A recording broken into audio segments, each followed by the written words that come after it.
Hello, everyone, and thank you for being here to those in the room. And if you're out there, thank you for tuning in. This is the BRIC Be Heard Town Hall, reSISTER, Race, Identity, and the Women's Movement. Now, we came up with this idea just a little while ago, and with good reason. This is our 14th BRIC Be Heard Town Hall. We've tackled issues from immigration to school segregation to gentrification, of course. But women run through the stream of every single thing that we've ever done in any of those town halls. And this was the moment to really bring it to the forefront. So thank you for being here tonight, and thank you for your attention. That's clap-worthy, yes?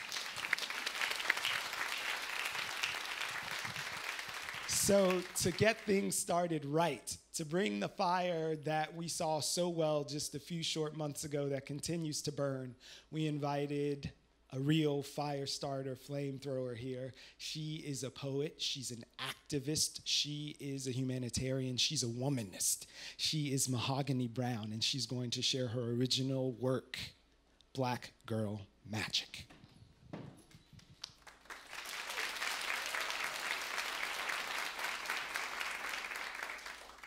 My name is Mahogany L. Brown.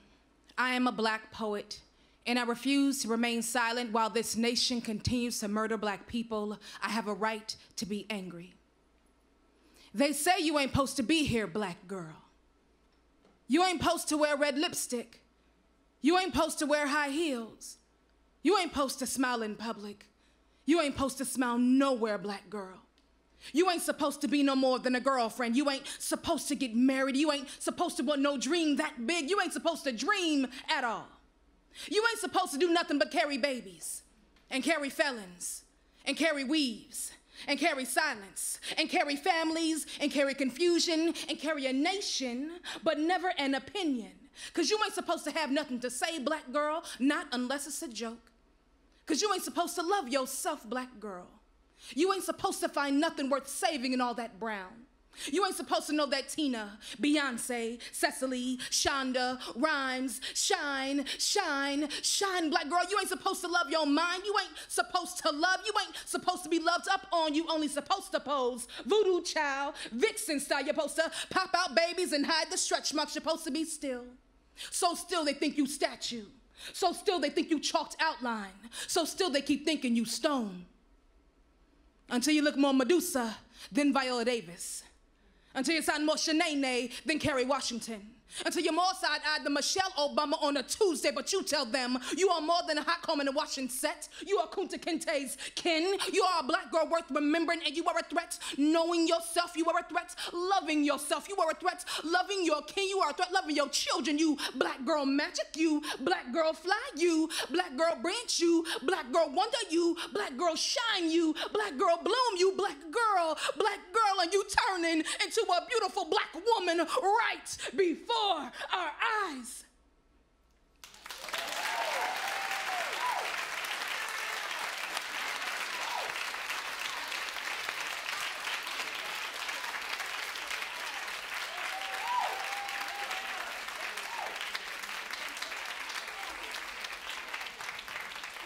Listen, we said we were going to get someone to bring the energy. I think we did all right there. Mahogany Brown, one more time. Yes? So I can feel the heat in the room now. Things are starting to circulate, but I'm going to ask you guys to take a walk with me, in your memory at least. Go back to a time that was a little less hot than that. I want to take you to a cold January day when the eyes of the world were trained on Washington in the District of Columbia, when the mall in Washington was pretty full. Not that day. The next day when it looked like that. Hashtag not fake news.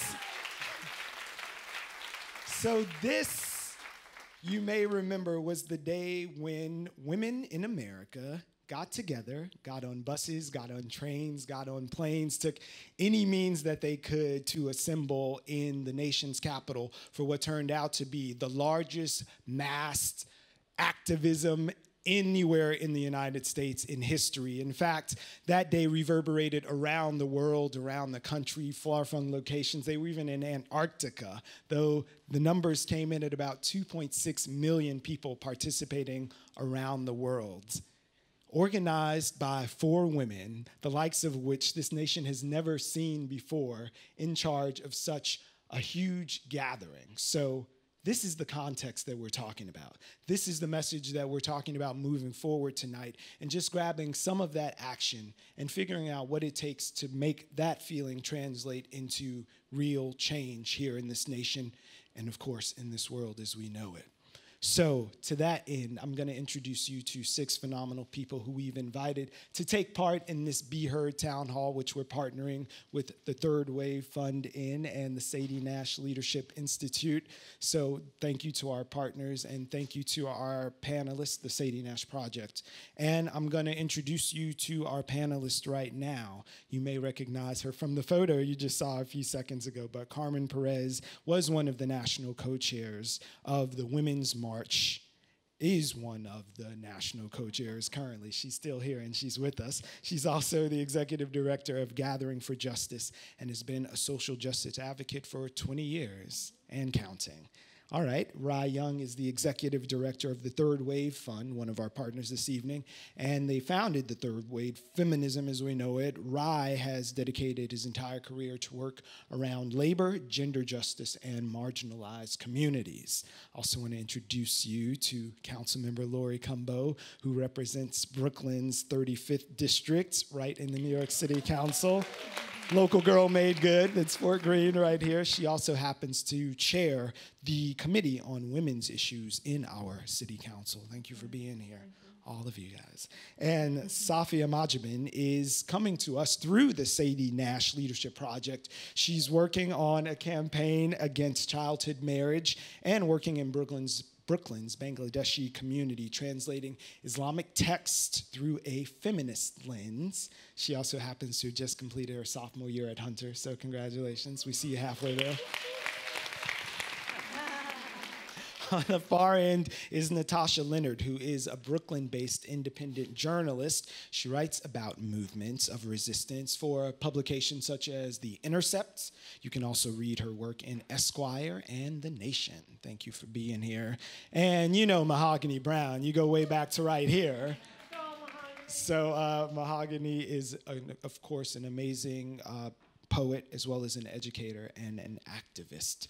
So that's where we are right now. So I just wanted to take the temperature with you guys for a moment. I'm going to let you know that we've sort of upended our traditional town hall format where people talk for 40 minutes and then you sit and simmer with questions and then we try to get as many as we can in. This time we have decided to just have little conversation starters and jump right in from the beginning. So if there's anything that sparks, you can write it down or you can meet me in one of these aisles. Our audience producers will help you get there. But just for you sitting here right now, I wanted to know if we're using the energy that started in January and a long way before that even, where's the urgency in the movement right now for you as individuals? Where do you really think we need to focus our attention? Do you want to start? Sure. Well, thank you for having me. It's truly an honor to be here. I think for me, obviously, I've been organizing for 20 years, and the urgency has always been there, and especially in the communities that I work in. I've been working in prisons, working with people that are formerly incarcerated, and as of 5 years ago, got involved with working on police accountability and police brutality. And so January 21st happened, it's gonna continue to happen, but for our communities that are marginalized, that are most impacted by a lot of these issues, there's an urgency every single day that we wake up. Our families are personally impacted. I lost 4 relatives a month ago, you know, stabbed to death, shot, drug abuse. And so, you know, I think for me, when you know, I hear about January 21st and I hear about the day of the election and many people are like, oh my God, you know, finally some people woke up. And what I say to them is welcome, because we need you in the movement. However, our communities are still suffering. So speaking of those communities, I wanted to go to you next, Rye. Where is the urgency for you and your organization? What are your bullet points on that? I believe there's an urgency in centering people who've been dealing with urgency for so long. I think there's a need to fund that work as if our lives depend on it, and not as something new or exciting or innovative, but as the center focal point of any kind of philanthropic agenda or movement agenda. And I think that there is a need to be having these kinds of conversations that bring together different sectors, different silos, people who are working in different communities, and to really make the focus on how do we achieve structural change and not just continue operating the same way. So SAFIA, you're a rising junior on the Hunter campus. What isn't an urgent issue for you and your classmates and colleagues? Feminism, for sure. Race, class, climate change, everything really. But when it comes to talking about New York, especially Hunter College, talking about a CUNY institution. So the conversations that we're having there is a lot more progressive than the rest of the country. And also you're in you think it's the world, but it's really an isolated bubble. So going back to what you're saying, centering and bringing in people who are on the side, a lot of, from where I'm coming from, Muslim women or immigrant communities, talks about feminism, class, gender, race. They're not happening. We talk about it. We complain about the issues that stem from it, but we're not talking about how we can fix it. And that's one of the things that I do through Sadie, Nash and other projects, trying to start those conversations, but from a Muslim lens, not from like an outsider perspective. It should happen organically within the community. Okay, I heard progressive, organic, and within the community. I think someone opened the door for you, council member. Well, first I want to thank everyone here. I want to thank BRIC. This is an incredible space and an opportunity for us to gather to talk about these important issues. In the City Council, issues that pertain to women's equality are so massive, you often don't know where to begin. And I want to thank you all for this movement that you have shepherded, because it helps us on the legislative side to show those conversations, that fight, that movement, and how we then take that and translate it into legislation. So in the City Council, some of the things that we have been fighting for over the last 4 years, you all brought to light, and we were able to pass a lot of legislation as it pertains to issues around our reproductive health, the ability to fight against white men determining the future of our uterus and what our bodies have the potential to do and when and where to have a child. We had to make sure in the city's budget that we shored up organizations like Planned Parenthood so that they would be able to continue to do the excellent work that they do and not to roll us back in time where women were actually having abortions with hangers. We had to make sure that MWBEs, our minority and women-owned business enterprises here in New York City, only comprise about 4% of all the contracts in the city of New York, which comprise about $16 billion, making sure that women get ahead in those areas, making sure that women get ahead in terms of our safety. While we support and we applaud all aspects of violence are going down in New York City, the level of violence continues to go up against women. And we need to make sure that we are safe in our homes, in our streets, in a taxi cab, or in a bar. These are issues that continue to confront women all across the city of New York. And we want to make sure that we put not only the resources, but the legislation in order to enforce what the movement has brought about. And as your city council member, we're continuing to fight those battles on all fronts. We want to make sure that the budget is reflective of safe cities such as CEDAW. These are opportunities for us to make sure that we have a safe city for all women throughout the country. Mahogany, where is that fire? Where are the fronts as you see them? I think I agree with all the panelists so far. I come from a family where all of the men have been in prison, and the economic disparities are vastly different than those right across the river or the bridge. So now living here in Brooklyn, moving from Oakland, the urgency remains in our youth, having awareness, having the understanding of what their rights are. The urgency is in the education that is possible, and also the institutions that are in these communities but don't make the community feel as if they are allowed to be there unless they're paying these, privatized tuitions. So I'm interested in continuing to work with the youth, continuing to work with the legislation and the women, and also trying to find places for our artists who want to help, along with the activists who are in the streets, who are in the community centers, who are in the homeless shelters. How do we align our forces? Because the poem that I did, I opened with the mantra, "From Black Poets Speak Out," which is a poetic protest supporting Black Lives Matter. So how do we use literacy? How do we use literary means to talk to the community? Because sometimes shouting at them isn't enough, yeah? And we have so many, we're desensitized. Look at all the videos that are being put up. So I'm really here to bring back, the humanity and to let them know it is okay to be angry, yeah? Not to feel like because I'm angry, my voice is invalid.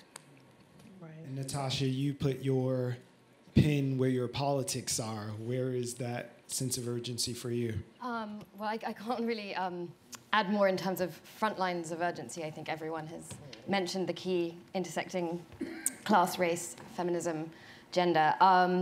The work I do in the media, I think, is making very clear that we have a problem of moving from spectacle of presenting sites of urgency into moving them into continued rhetorics of how to challenge and spaces of challenge that are beyond the spectacle, be that beyond a day of shock over another police shooting video, be it beyond organization, through spectacular protest movements. And I think we're seeing incredible work from a lot of the post-Women's March activism and things like the People's Summit, really working with people to create policy platforms and get involved in community councils and be sort of rhizomatic that way. I do think the media still has to be a little more self-critical, especially from the liberal to the left, because I think after Trump's inauguration, there was sort of a doubling down on its self-congratulatory relevance. The New York Times, the Washington Post, democracy dies in darkness being their new tag, and I don't think that's taking enough responsibility for perhaps we're not doing a good enough job of translating horror, shock, and spectacle into continued, careful, nuanced rhetoric and resistance. So that's what I'm curious about. So in there you spoke about these spectacular displays, and I mentioned earlier the march. There are 2.6 at least million stories that came out of that, and we actually had the chance to tag along and bring one of them to you. We, a bunch of Arabic women from Bay Ridge, Brooklyn, the largest Arabic neighborhood in New York City. We're all gonna get on a bus together. We're gonna head to DC from Brooklyn. Sisters and brothers, you are what democracy looks like. Sisters and brothers, you are my hope for my community. Women's rights are human rights. Women's rights are human rights. Women's rights are human rights. This is what democracy looks like. In the US, there has been this idea that there's a women's rights movement, but oftentimes the movement is still led by white women. It's led from white Western feminist perspective. I'm marching for all women, for Arabic women, for Yemeni women who didn't get a chance to go. Some of them are still scared of what is gonna happen next.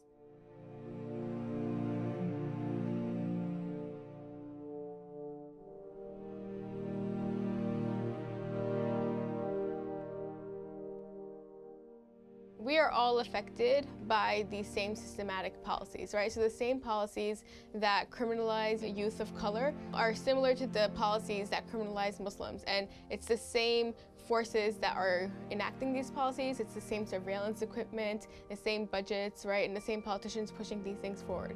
We are here. We gonna stand with all communities, with Arab communities, with Muslims communities, with Black communities, with LGBT communities. We are gonna stand with all who's looking for equality, who's looking for freedom.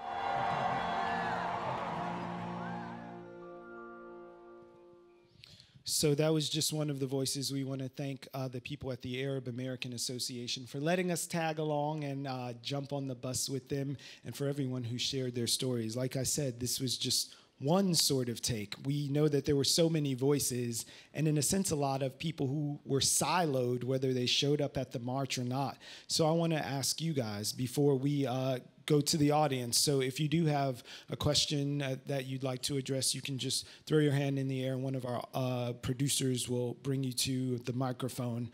But while you guys are sitting here and you're formulating your questions, I wonder about this need to reSISTER and what it's going to mean to get people out of their respective silos to strengthen and advance the movement. Carmen, you're an organizer. You carry this one. So I just want to recognize not only the 4 national co-chairs that organized the march, but there were 70 national organizers. There were 400 state coordinators and 90 global coordinators. And so this really took a village, and every single woman dedicated their time from morning, noon, and night, and they were all volunteers. And so I think that is the power of women coming together. It's what we saw. There were 5 million all over the world, and I just got in from Germany and had these conversations about feminism and democracy and race, and you know, we are all feeling the same thing. And so to connect to women from Mexico and Cuba and Venezuela and Peru, I think it's going to take us to really step out of our silos. I think about the policy platform that was called one of the most radical platforms in the history of America. And it was actually women who have been working in the field, women, trans, gender nonconforming individuals, about 27 of them that had been working in the field for decades. So it wasn't anything, we didn't invent something new. What we actually were able to do was to recognize that the work has been happening, very similar to what you were talking about. We were just able to then just bring people together and ask them to think about intersectionality through a gender lens. Think about their issue and how we can all connect together. But it took so many hours. And again, I think there's an opportunity for us to continue, but it's not gonna be sustained without resources. We can't do this all on a volunteer basis. I didn't need another job. I was working as an executive director of the Gathering. I run 2 state-based task force, one Justice League New York City, Justice League California. And so, but we dedicated so much time because we felt it was our responsibility to ensure that the most marginalized community were at the center. And again, when you step out of yourself and you're able to keep your eyes on the prize and think about the beloved community that Dr. King talked about, and also recognize that you have to meet people where they're at. So even though there are some individuals that had never played a role in activism, we didn't want to shame them. There are a lot of organizers within the Women's March that had never organized. They had never, I don't know, I think it was like 70-something had never marched before.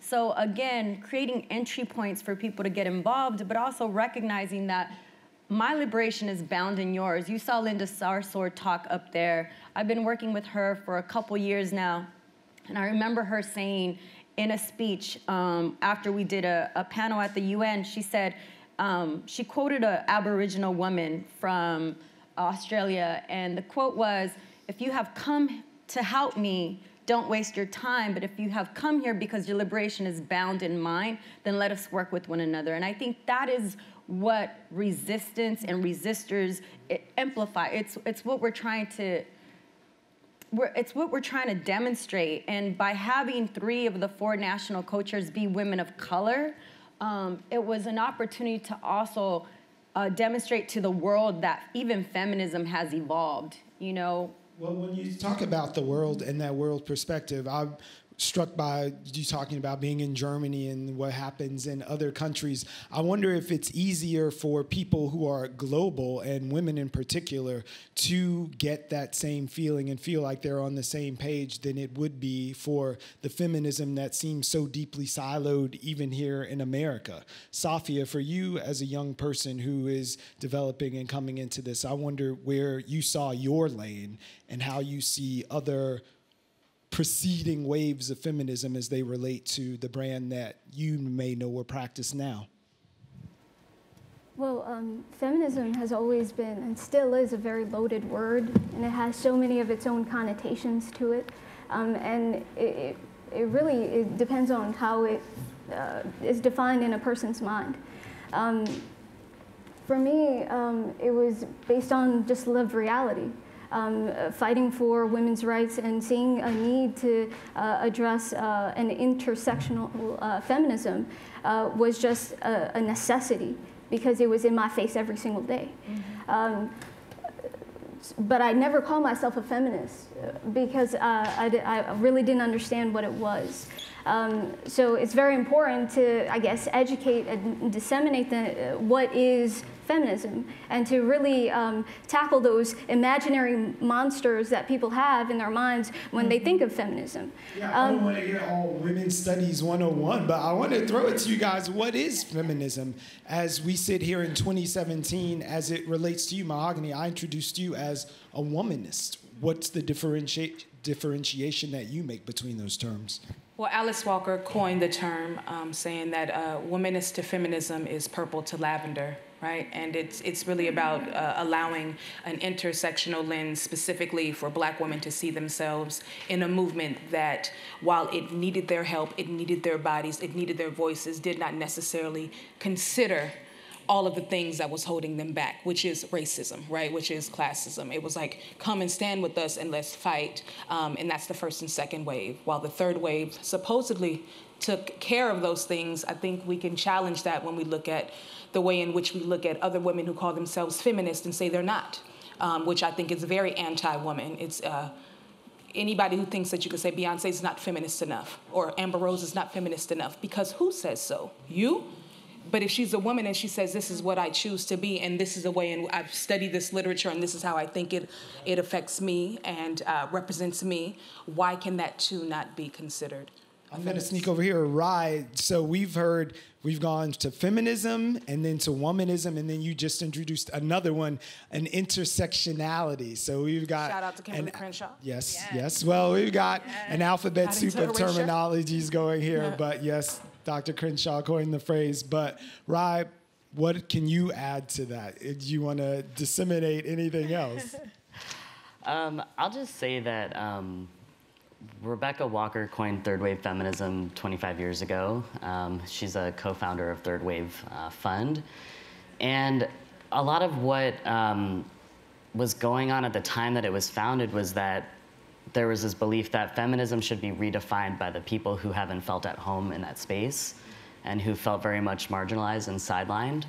And that what happened over time for our organization is that we recognize that this work is critical, but what's really important is to have a conversation about how absent resources are from the kinds of solutions that are being generated in those places. And amongst those leaders who are presenting a very different worldview that includes a transformation of society beyond a kind of idea of just women's rights, but talking about gender, race, and class, ableism, indigenous rights, rural rights, all happening together.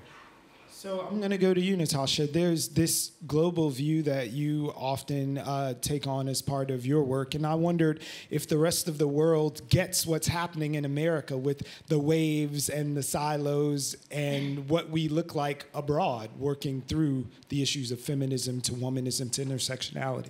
Well, I certainly couldn't speak for the world, or even for much of it, but certainly I'm in England a lot, and I'm in Germany a lot too. And I think what we see here a little bit, which we also saw during the Bush years, which is dangerous in an international context, is it has the fact of a Trump and the fact of a Bush too enabled somewhere like England, somewhere like France, Germany to be very laissez-faire with their struggles on these issues, because they can point and say, at least we don't have a Trump. At least we don't have that clown and that crazy person in the White House.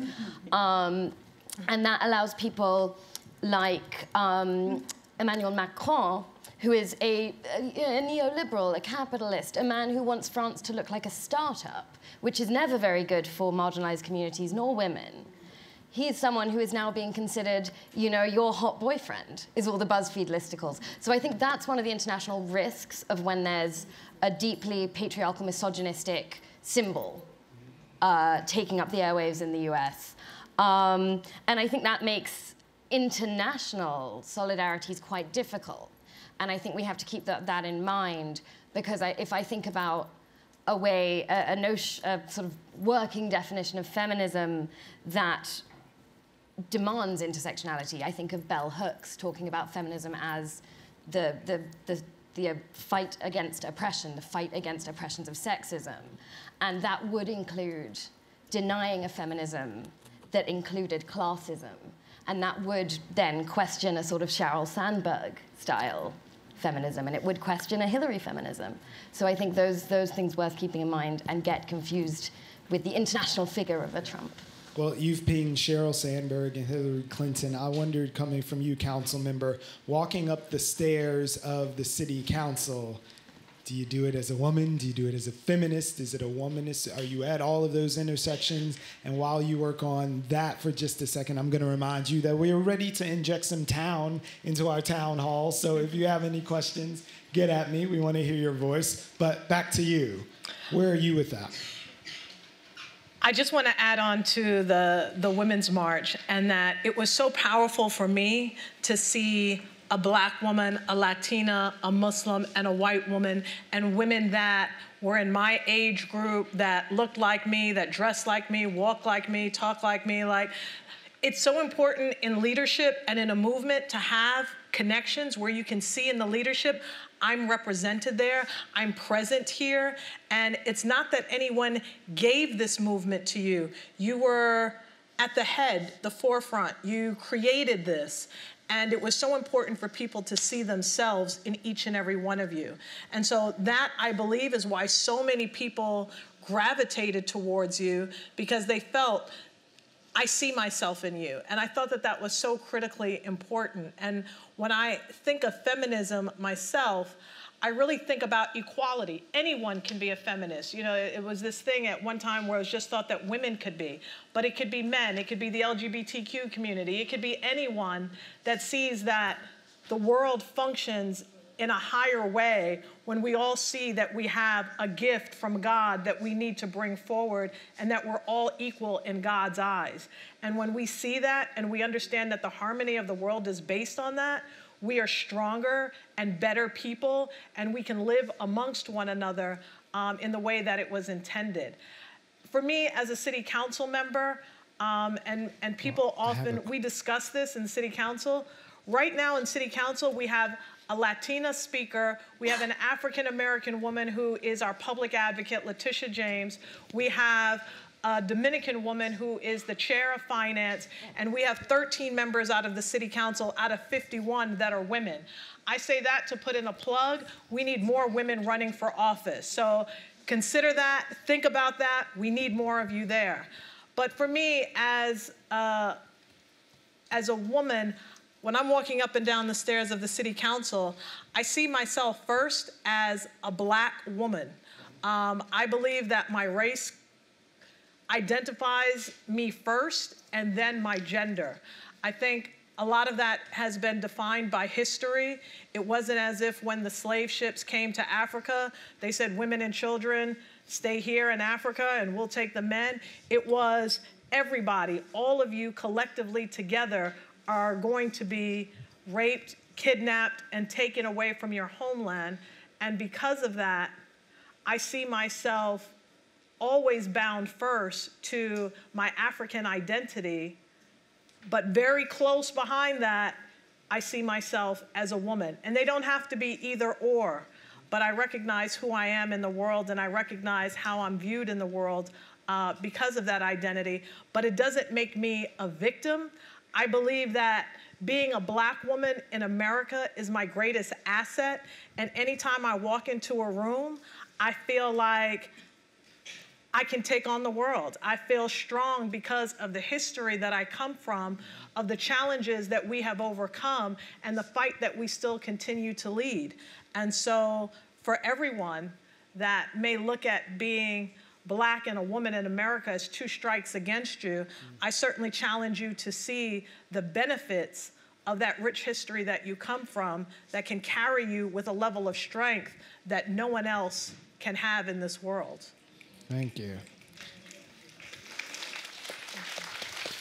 We have a question here, our first question of the night from B about the Equal Rights Amendment. Yeah, this is a structural issue. The Equal Rights Amendment is not part of the Constitution. It was not passed. It failed in 1982.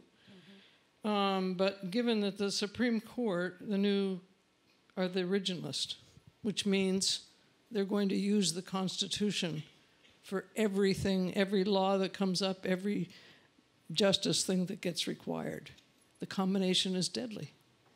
So it doesn't seem to be a priority for people to be conscious of the fact that it is still possible to get the ERA ratified. And I would like to get the word out, so I don't know, why isn't the ERA front and center as a structural issue in our Constitution to the women's movement? Excellent question. So we spend a lot of time talking about personalities after elections, but the dialogue around structures, let's get loud on that. What about those structures that need to be disrupted? I think that one of the challenges that we're facing in this new federal administration is that there have been so many attacks on so many different levels, from our education system to our healthcare system, that people are, from immigration and on, people are drawn into so many different ways in terms of where they are feeling the most attacked. And because of that, I think what's dangerous about that is that we're all in so many different spectrums and we're fighting on so many different fronts that we are somewhat, I don't want to say divided, but our energies are being in some ways minimized because we're fighting on so many fronts to protect so much of the gains that we've made, not just in the Obama administration, but obviously way before. We've come a long way as a country, and we need to look at some of the structural changes that will give us the foundations in order to be able to fight on more fronts. So I certainly agree with you on that. I feel that we've been challenged on so many different areas that we're still trying to gain our balance in terms of how to come together to ultimately fight a common enemy. Well, Domestic Workers Union is an organization that has been around longer, Domestic Workers United has been around longer than both the Obama and the Bush administrations. They do phenomenal work, and we actually recently got to spend some time with them. And I'd like you to have a look at this.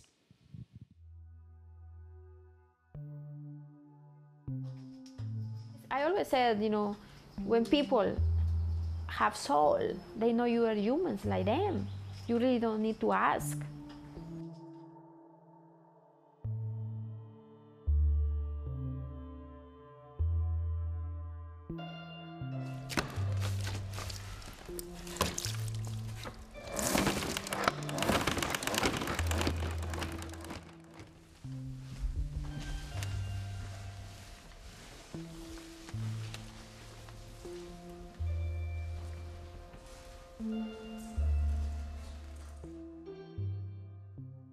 I've been doing job 10 hours in the past for $20, $25 to pay my bills.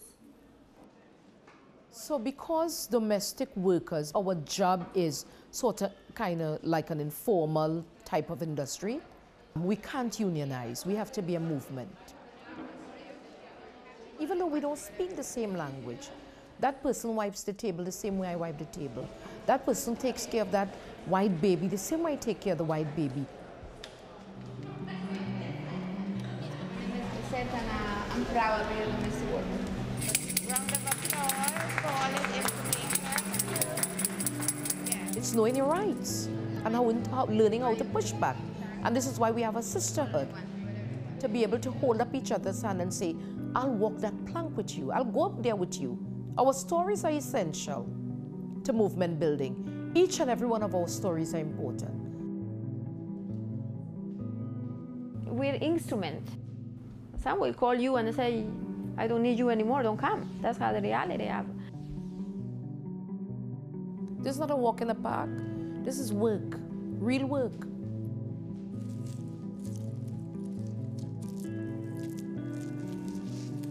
But because we're so domesticated as women, we marry a man, we take care of the children, he too doesn't pay us. So it's the same thing. We take care work for granted. Because who does it? Women of color.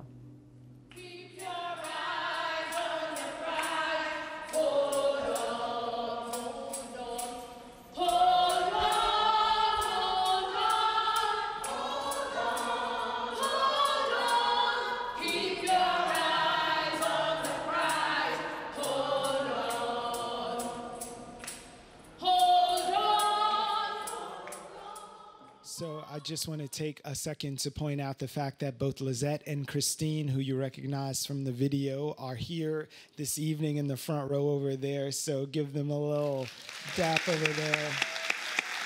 Domestic Workers United, one of our partners here in the BRIC Media Share program as well. Happy to have you in the family. Thank you for coming this evening. And we have a question here. All right, so my question is mostly related to activism and demonstrating. So as a cis white woman, how do you actively resist and participate without having your voice be prioritized over those who are more marginalized? How do you recognize your white privilege while simultaneously not staying silent? This is the short answer question over here. Should I take this as the white? Yes, let's let the white woman answer the question first. Kidding. No, I was kidding. That was a joke. Oh, no, that was a joke. About white people taking up too much space.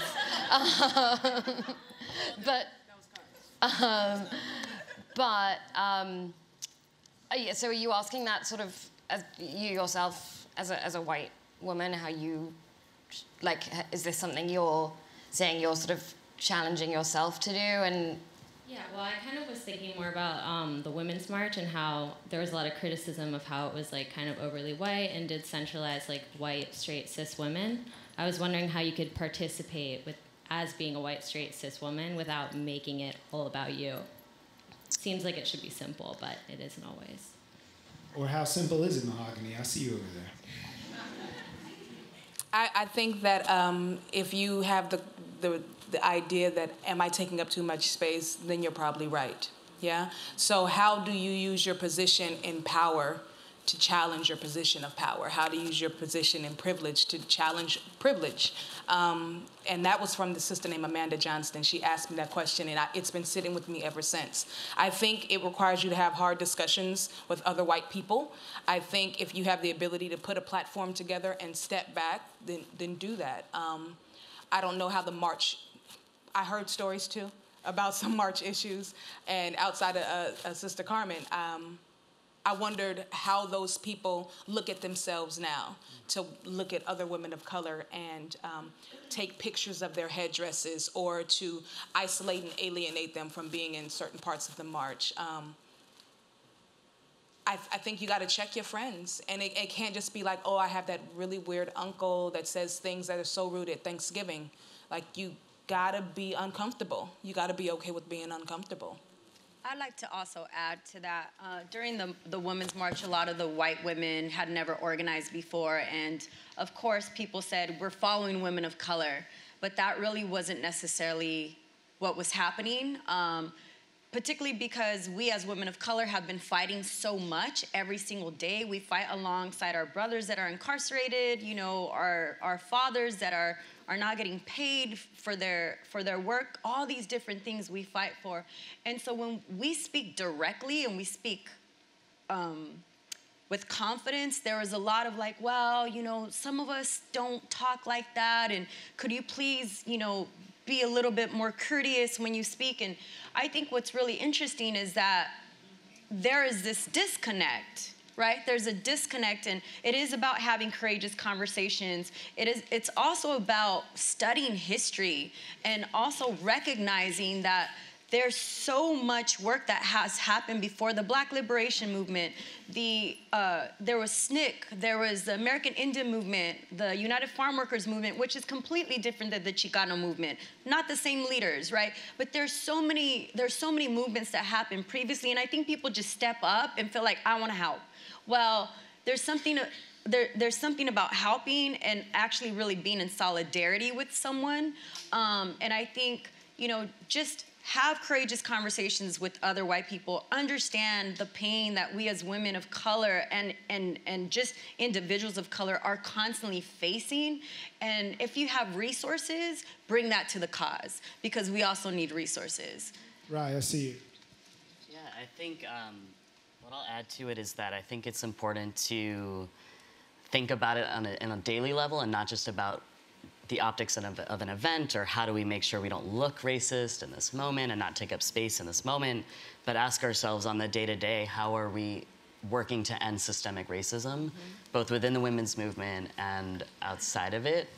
And I think we can do a lot by acknowledging the harms of white supremacy as women, as trans people, as activists, and stop gaslighting people of color and acting like it's not real. And I think, and then not stigmatizing and shaming the emotional response to gaslighting, and acting like that's people of color are just being disruptive of the event, or why are you not just participating, and asking those types of questions, not assuming you do. But I think that's just like some patterns that I see often. Let's add to that. There is, Better?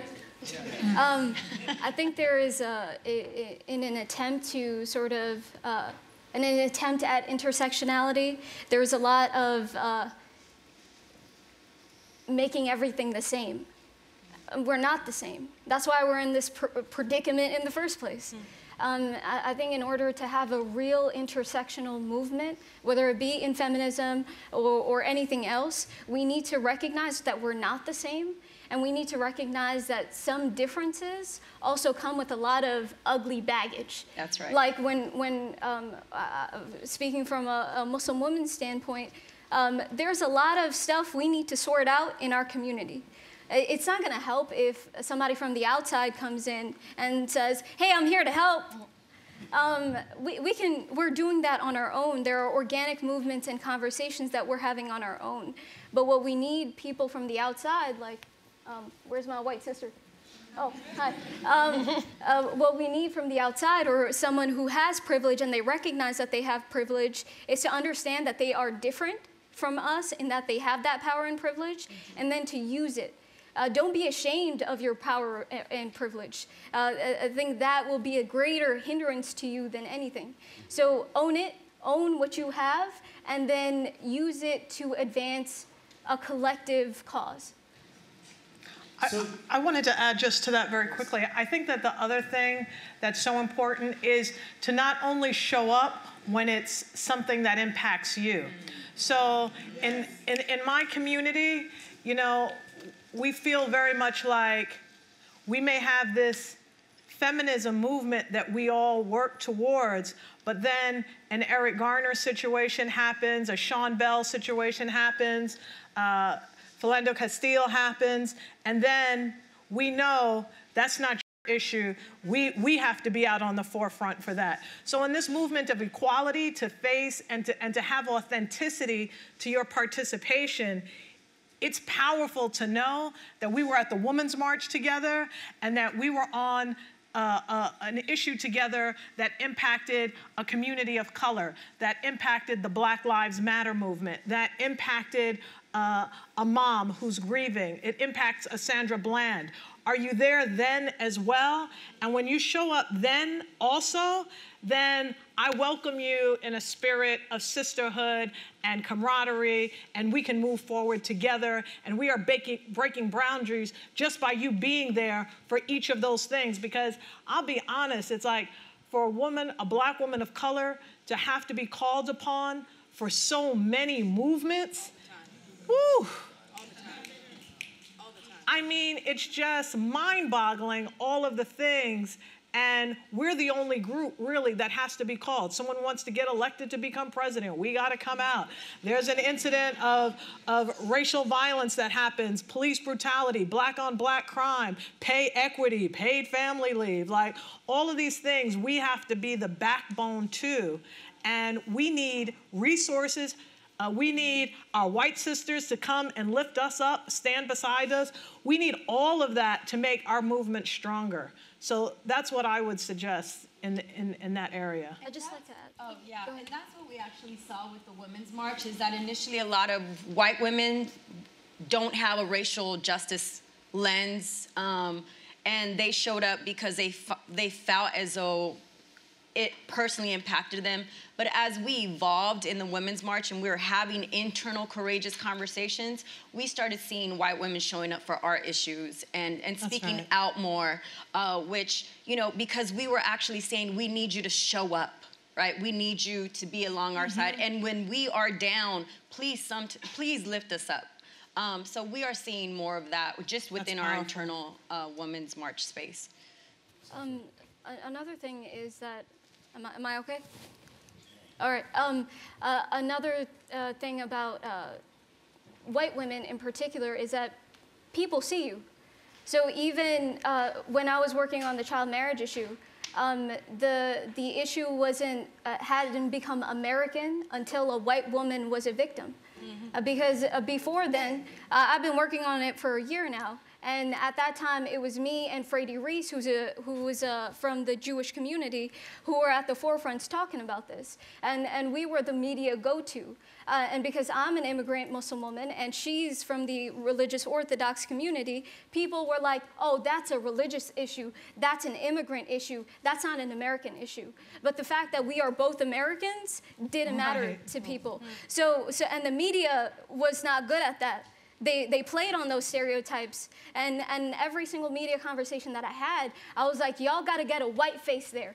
And they still didn't do it until, what's his name, Nicholas Kristof, finally got Sherry Johnson's story. I don't like her. Huh? I hate Nicholas Kristof. All right. See, white women trying to steal your time. I'm joking.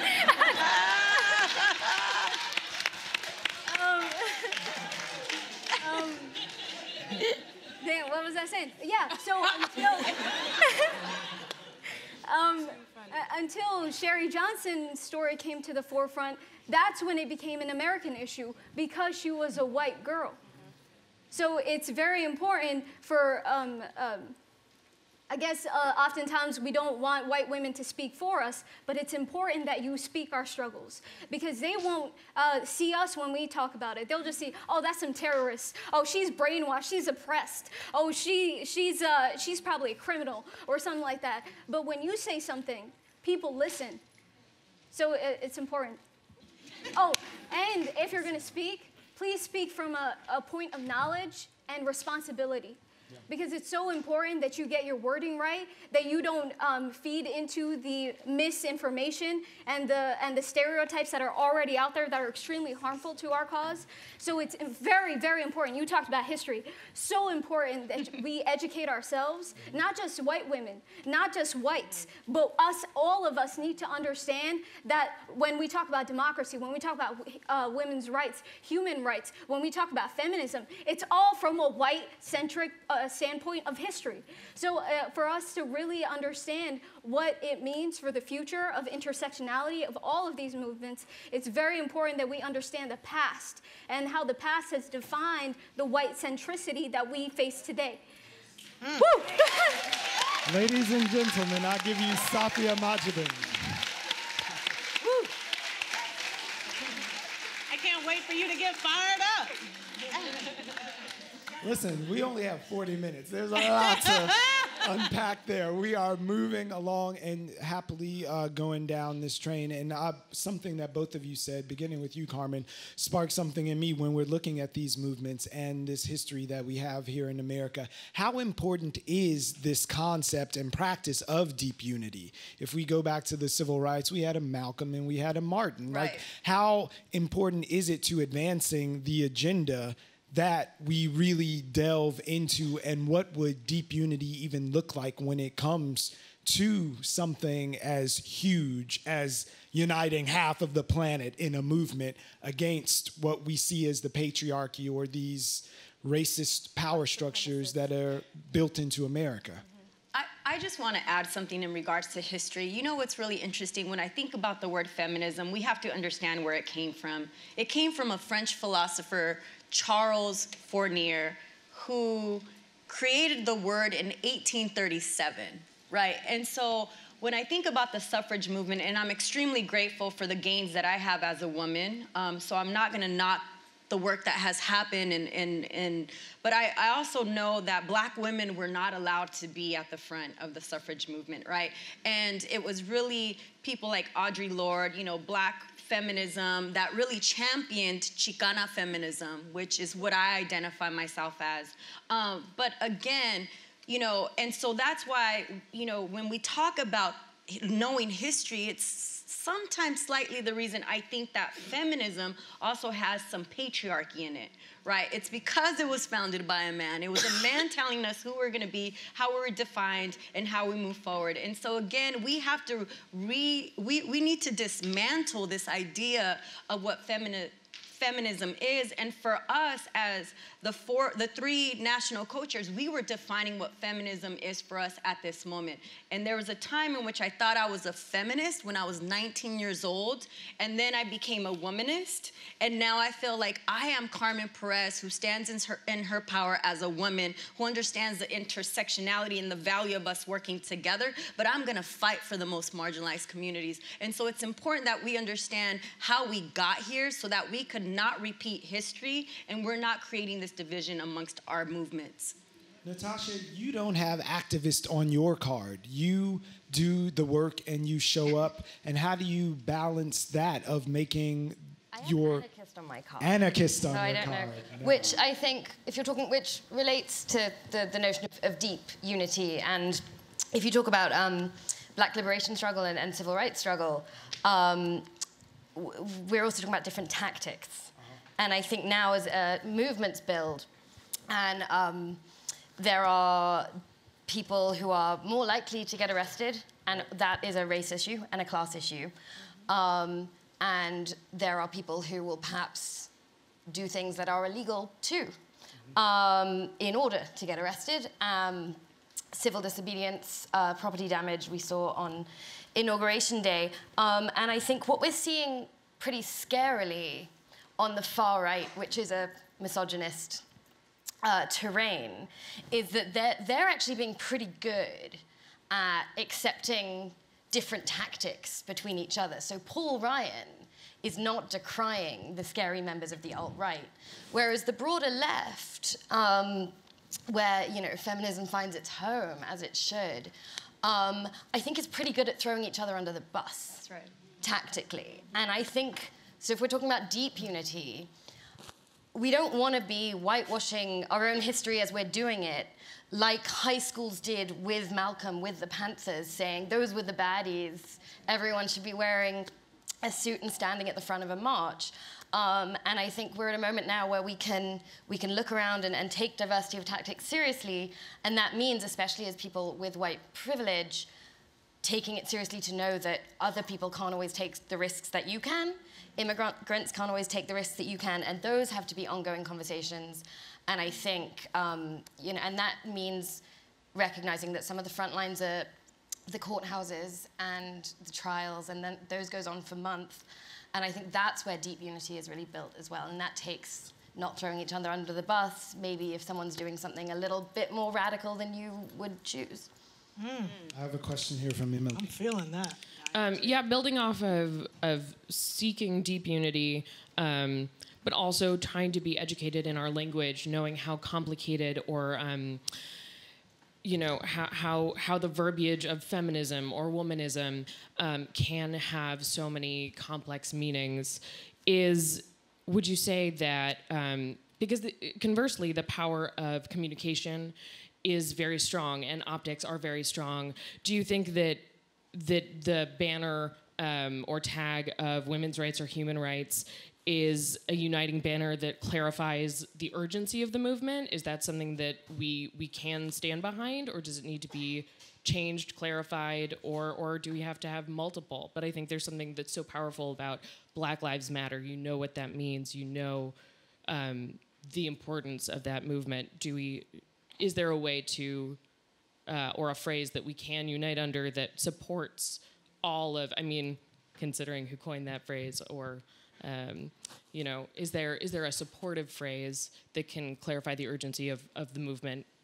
So before they go this, you have a problem with saying women's rights are human rights? I don't, but I also have a particular perspective. So I'm wondering if that feels like it unites us enough.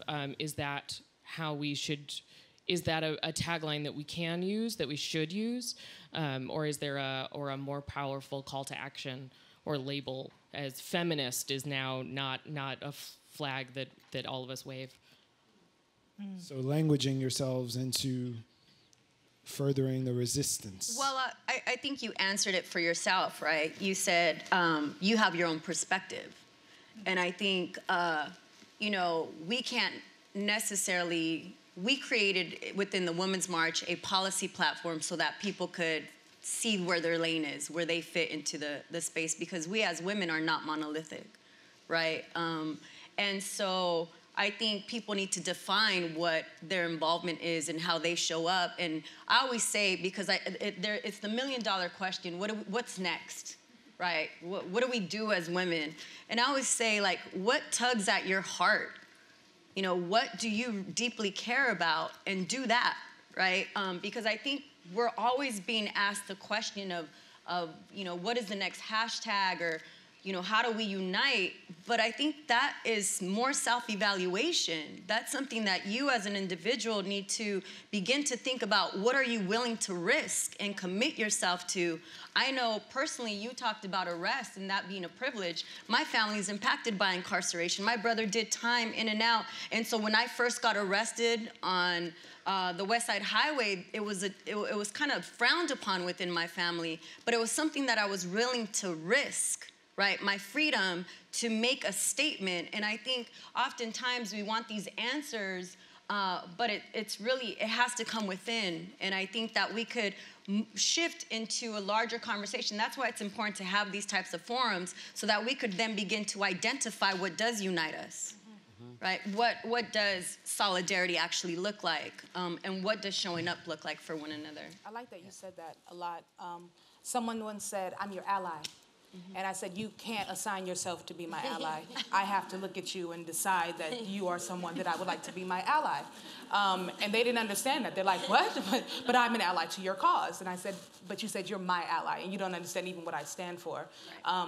Which is to say, I'm looking for accomplices. If you have something to lose, then we can work together. And I think that goes hand in hand with what you're saying. It can't just be a cheerleadership, like, I totally stand with you, no shade, but what hashtag do I use to show you that I'm yours, right? It's like, when do you get in the middle of the violence too? Because I walk outside, I'm in the violence, right? I think as women, we know that. We walk outside, we're in the middle of violence. As people of color, we know we walk outside, not only are we in the middle of violence, but we are also considered an enemy on sight, right? So what does that accomplished ship look like? Natasha. And relating to that completely, I think one of the reasons, talking about rhetoric, that women's rights are human rights doesn't have the same impact as Black Lives Matter, and actually shouldn't, is because any sort of rights discourse is in conversation with the state, right? States and international institutions bestow rights. And so to assert that Black Lives Matter is this profound illustration that everything about this world is saying that they don't. And of course, women's rights are human rights sounds softer and less impactful, because it's saying, can we include ourselves, as we should be, in a discourse that the state permits? And so I don't think it hits the urgency of intersectional struggle right now, because I don't think rights discourse, while necessary, is sufficient. So I think that's why it might feel like insufficient slogan and rhetoric, where Black Lives Matter is like urgent and necessary in a way that I don't think it meets. I also think that... Oh, go ahead. Okay. I also think that human rights is women's rights falls into that humanism movement, where we're trying to say that we're all the same, we all have God-given rights and things like that, but we're at a moment where it's not about making us the same, it's about understanding and recognizing differences. So it's important to not just throw in something that's nice and like tries to unite everybody, but to recognize that there are differences and to understand those nuances. It's easy to just be like, give me a word, let me be your ally, let's all get together on one bandwagon, but you don't even know what I stand for, what my individual struggles are. Going into the international framework, when it comes to Muslims issues, like if the women's movement wants to include Muslim women into the movement, then it's so important that we talk about what is human rights and the international framework, because when it comes to Muslim women, we're not just dealing with domestic issues and immigration and all of that. We're also dealing with international issues where the United States foreign policy has been bombarding our countries of origin, are killing our families back home. So in order to really talk about what is human rights, who even is human in that discourse, we see historically and even right now with current events, Muslims unfortunately don't seem to fall into that category. So if we're going to talk about what we can do here with the women's movement, is to understand how the war on terror, how U.S. foreign policy affects Muslim women here, and not just Muslim women, but all people who come from outside of this country, who can't, who aren't from generations back, who still have links to their countries of origin. So when we can do that, and relating it back to the clip that we saw on immigration, it's so important that we understand how U.S. foreign policy, how the international discourse on rights directly correlates with how we treat people of color here in the United States. Me being a terrorist is not just a U.S. stereotype. It's bolstered and even has origins in the creation of the war on terror. So that thing goes hand in hand. Also back to education, really. We recently met a young woman named Tabaya who is actually a survivor of domestic violence, and she was brave enough to share her story with us. And have a look.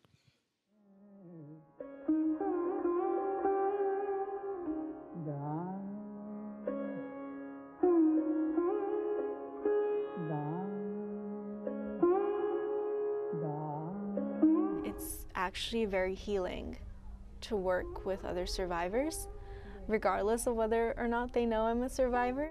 I've been in their shoes or been somewhere very similar to where they've been, and I can understand some of the things that they're feeling.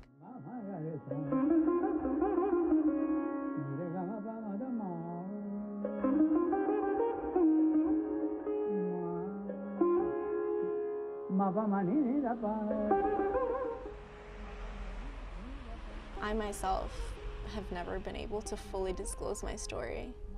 I think I was close recently, but even then it's this feeling of, will I be misunderstood?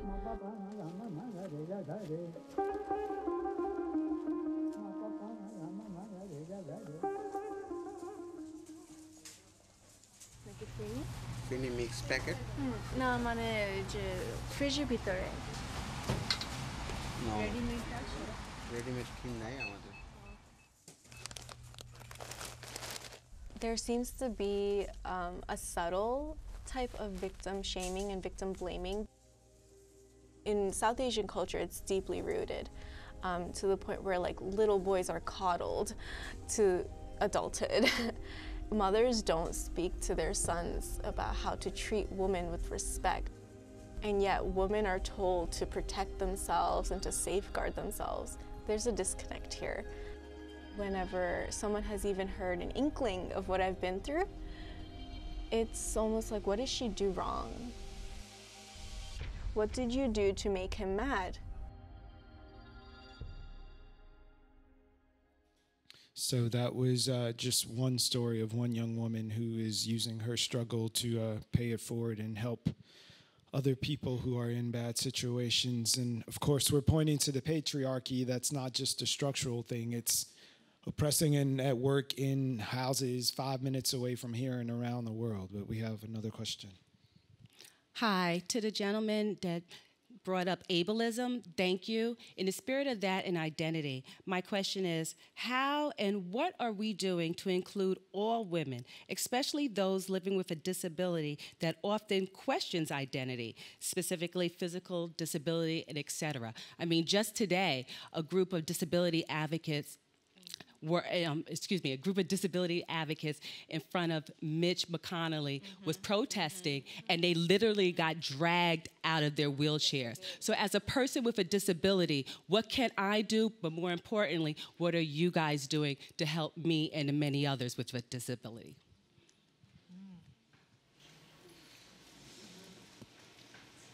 I know for us within the Women's March, we had a disability person who was helping us map things out for the march. And also when we're talking about the Points of Unity document, which is our policy platform, we were trying to be inclusive. However, we can do better. And I recently have learned, you know, we did a campaign for one of the other national co-chairs, Linda Sarsour, and it was called I Stand with Linda. And we had a conversation internally with my team talking about how that's also, dismissive of the disability community who can't stand with us. And so again, I think we're wanting, just within the Women's March, or even the work that I do, is to, even think about the language that is discriminating against other individuals. I would add, in the philanthropic world, there's so little interest in funding at the intersection of ability and any issue, but in particular around gender and reproductive rights. And so one of the things that we do as a foundation is try and disrupt when there are sort of ableist conversations happening in the philanthropic sector, specifically just sort of accepting this idea that abortion should be extra tolerated when there's a fetal abnormality, and like really trying to make space for activists who are coming from the disability justice and the reproductive justice world to say that that's actually an ableist viewpoint, and that those lives matter just as much as able-bodied fetuses and children, and that that's not a contradiction against reproductive rights access. I think we also look at our whole process of how we define worthy work and like what activism even looks like, how long it should take activism to take place. We have a process that allows communities to define for themselves what is urgency, what is mobilization about. Doing it from home is considered fine. I think a lot of the images of direct action are people walking on the street with posters, and I think that we really recognize that that work can take all kinds of forms.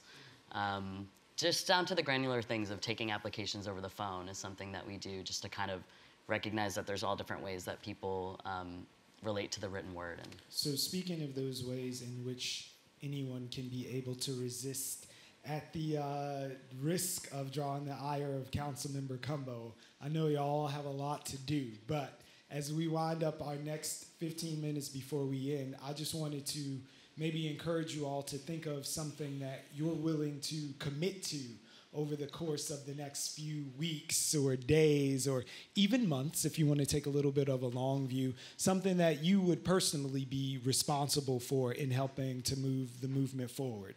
Not to put one more thing on your plate, because I know some of you are already stressed, but just to think about it.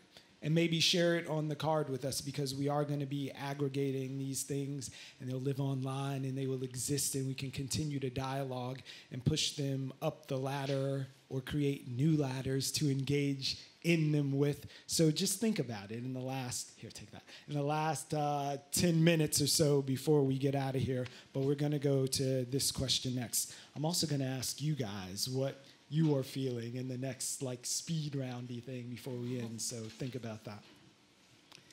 Thank you, Brian, and thank you all. Wow. I have 2 questions, and I want to ask the councilwoman first and foremost, how do we get more women interested in politics, interested in running for office? And if any of you besides her is thinking about that.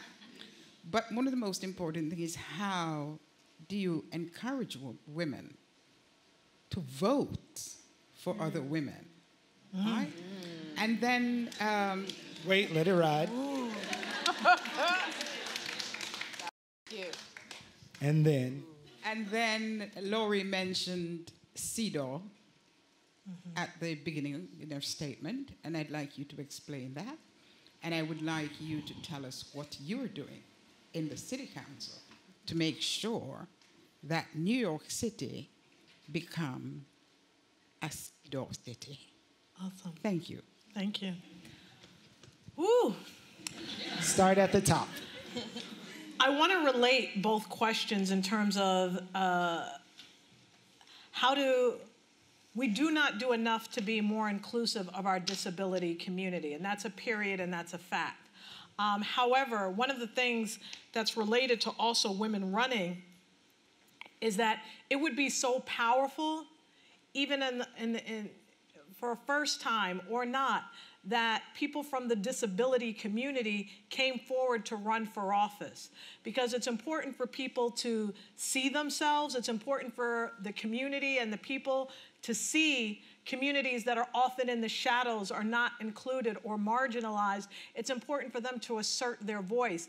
And what happens, and I see so powerfully in the City Council, is that when you are present, when you are able to vote on an issue, when you are able to be present for an issue, when you are at the table, you are able to then bring your issues specifically forward. Just being on the City Council in terms of, if you just look at feminine hygiene products, because we as women are in the City Council, that's not an issue that a group of men would think about and say, you know, we got to get on these feminine hygiene products. It just wouldn't happen. So it's one of those things where we pass the legislation in order to make sure that they are free and accessible in our schools, make sure that they're in our prisons as well as our homeless shelters, and then pushing that up to the state level where we ended this tax, making feminine hygiene products a luxury item. We now, it's like toilet paper, like anything else, and that's how it should be viewed. But if you're not there, if you're not at that table, your issue does not get heard, it doesn't get championed, and it doesn't get fought for. So I would encourage women to really think about running. They say it takes a man 3 times to be asked to run. It takes a woman 9 times. And there are so many things that we as women that they say that make us, that we disqualify ourselves. Oh, I'm pregnant and I'm not married. I can't run. What kind of leader would I be? BS on that. Like, you can be a leader. You can run for office. You don't have to be perfect. You don't have to say, I don't have the experience to run for office. Your life is your experience. And your life experience is what you bring into office. I ran an art museum prior to running for City Council. So believe me, the arts are a huge topic in the City Council like it never was before. So bring your experiences, bring your imperfections, bring all of those things into office. So to the second part of that question, when you've been asked for the 9th time and you actually get over the inertia and run, how important is it that women vote for other women? And I say this knowing full well that I would never stand in front of you guys and ask how important is it that men should vote for other men? I would say honestly, and it's not something that, you know, the greatest challenges that I've ever experienced have come from women in running for office. So it's one of those things where everybody wants to be the Rosa Parks of their generation. Everybody wants to be the Shirley Chisholm of their time. We have this desire. So it's like when you see someone like Carmen leading the march, you may identify with it, but secretively or intuitively or inside, you may feel like, why is she leading it and I'm not leading it? I should be leading it. And those things play out in very awkward, weird, and confusing ways. So, Carmen, are you shaking your head in the affirmative? Yes. So it's kind of like the ally thing. Like, so it'll be like, Carmen, I'm your ally, but secretively it may be a level of jealousy or an envy or why not me? And we have to utilize our discipline to say, You lead the women's movement. I'm going to lead the legislative movement. I'm going to lead the movement for those with disability. There are plenty of lanes to be led. There's so much work to be done that we don't have to compete with one another. There are lanes that we can all drive home and we can all be successful. And the CEDAW movement is so powerful because that gives us an opportunity to eliminate all forms of violence against women. Explain that to us. Well, you are a part of the movement, so give us a little bit of background and I'll tell you where we have brought it legislatively. Okay, it's CEDAW, and it stands for the UN Convention on the Elimination of All Forms of Discrimination Against Women. Now, I think we got it.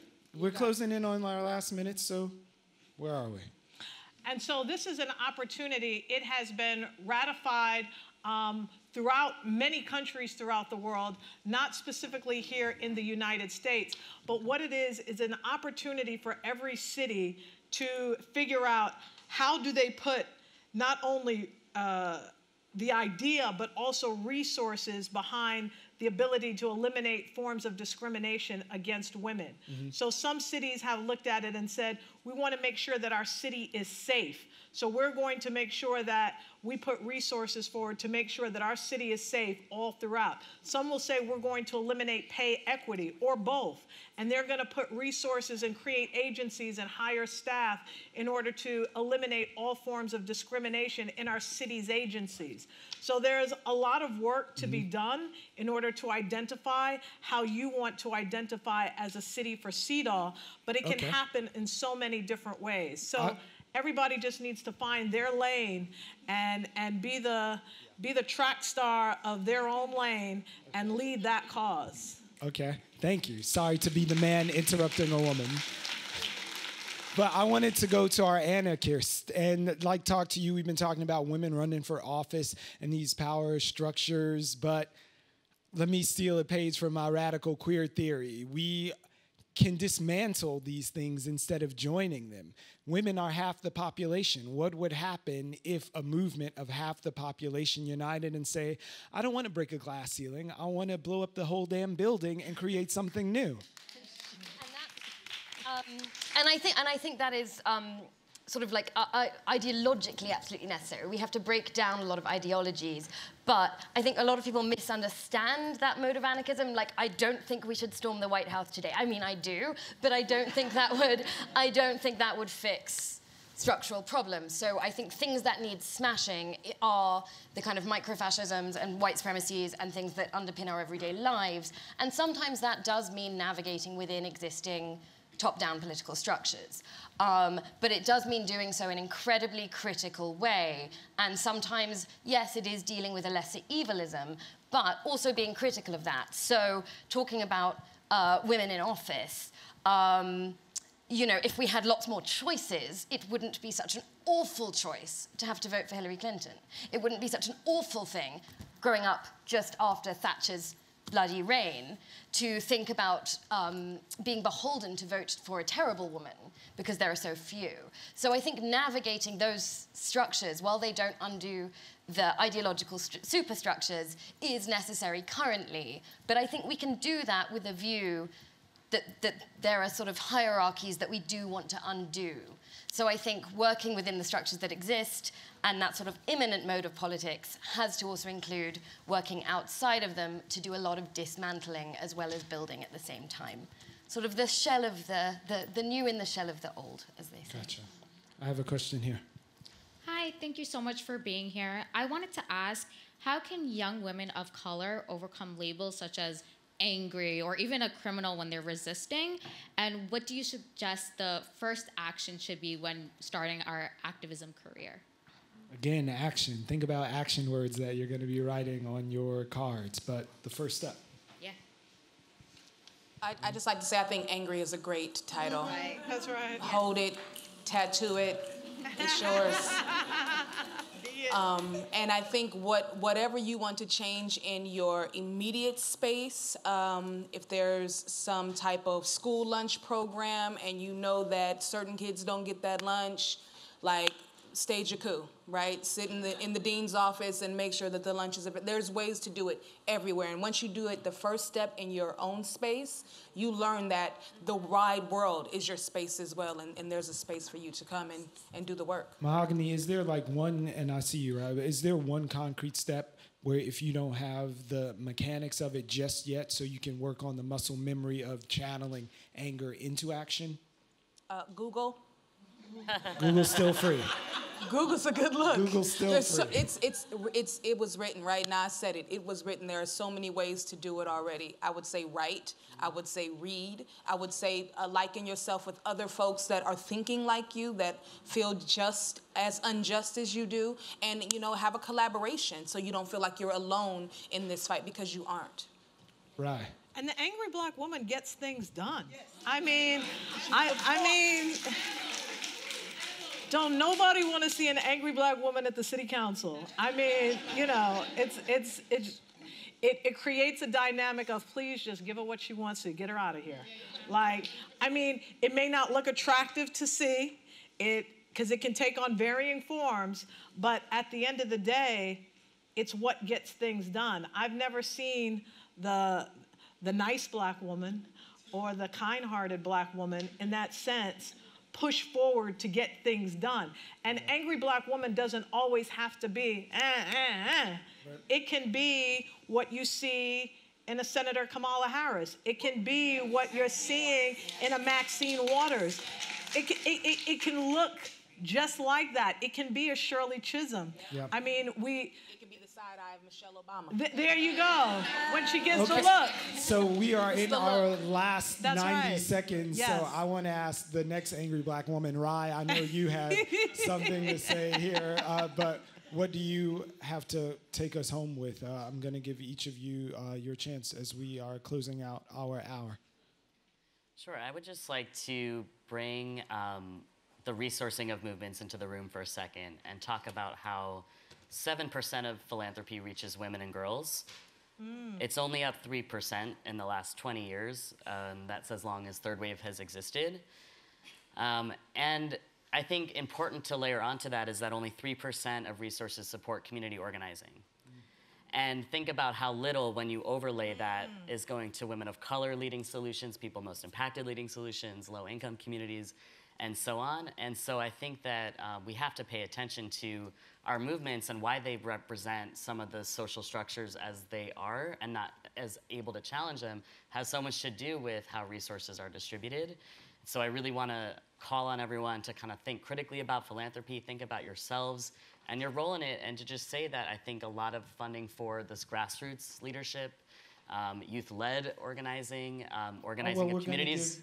I'm sorry, because we are literally 20 seconds in.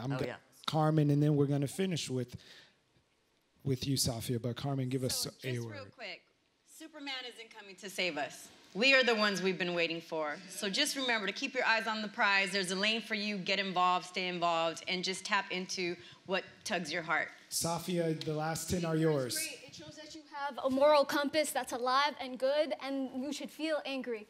We're on top. Also, young people in the room, run, do stuff, take on leadership. Take on leadership. So you've been giving your marching orders. I want to thank the panelists. Thank you all for being in the room. Continue to dialogue with us at #BeHeard.